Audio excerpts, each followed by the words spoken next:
All of you. IPS సుభాషితాలు ప్రోగ్రాంకి స్వాగతం, సుస్వాగతం.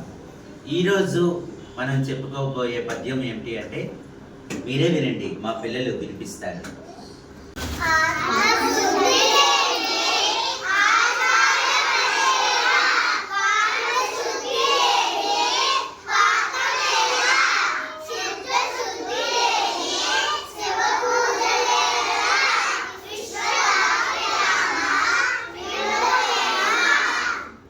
విన్నారు కదా మా పిల్లలు చెప్పే ఏదైతే నీతి పద్యం. ఆత్మశుద్ధి లేని ఆచారం అది ఎలా, బాండ శుద్ధి లేని పాకమేళ, చిత్తశుద్ధి లేని శివ పూజలేలరా విశ్వదాభిరామ వినురవేమ.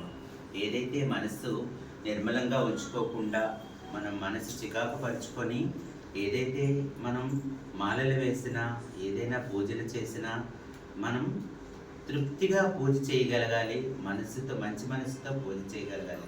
ఎదుటివారిని దూషిస్తూ, ఎదుటివారిని ఇబ్బంది పెడుతూ, ఎదుటివారి మనస్సుని చికాకు పరుస్తూ మనం కూడా దాన ధర్మాలు చేయకుండా దేవుడా దేవుడా దేవుడా అని మనం పూజించినా కానీ అది సంతృప్తిగా ఉండదు.